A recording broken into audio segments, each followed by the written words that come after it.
How Rebecca Schaeffer's horrific murder led to the nation's first anti-stalking law.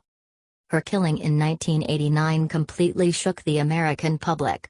In 1989, model-turned-actress Rebecca Schaeffer was killed in cold blood by a man many described as a deranged fan named Robert John Bardo.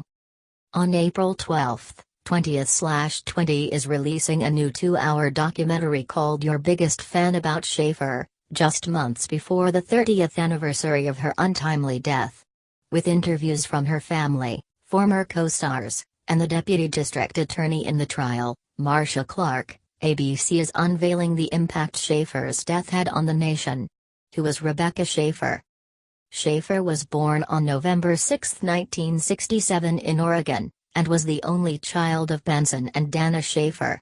She developed a passion for drama at an early age and was later approached to try modeling. Just a couple of years after starting as a teen model, she moved to New York City to pursue a full-fledged career in entertainment. She initially scored a role on the soap opera One Life to Live, among other opportunities, but her big break came when she landed the role of Patty on the sitcom My Sister Sam.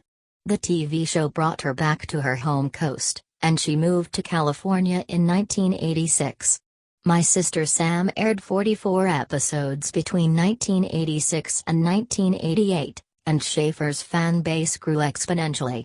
During that time, she was the cover girl for Seventeen's March 1987 issue, and she went on to star in several movies. Just as she was preparing for a potentially life-changing role in The Godfather 3, a stranger knocked on her door to introduce himself. The day of Rebecca Schaeffer's murder, the 21-year-old actress answered a knock at her West Hollywood home on July 18, 1989. A 19-year-old fan named Robert John Bardo, who had hired a private investigator to find Schaeffer's address, was at the other side of the door. He arrived carrying a card she had sent him, her photo, and a copy of The Catcher in the Rye, according to ABC News. The book was the same one Mark David Chapman was carrying when he murdered John Lennon in 1980. Schaeffer reportedly greeted Bardo, smiled, and told him, "Please take care." But he wasn't satisfied. Bardo returned an hour later to her doorstep, and this time, he pointed a .357 Magnum pistol at her chest and shot her directly in the heart. She was just screaming, he told psychiatrist Dr. Park Dietz. She was going, why? I was still fumbling around, thinking I should blow my head off and fall on her. Bardo fled the scene and was later found running down the freeway in Tucson, Arizona yelling, "I killed Rebecca Schaeffer," according to ABC News.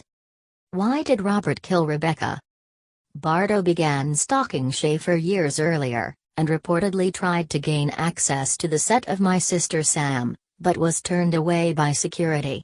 He also had an infatuation with pop singers Debbie Gibson and Tiffany. But he ultimately decided to murder Schaeffer after seeing her love scene and scenes from the class struggle in Beverly Hills.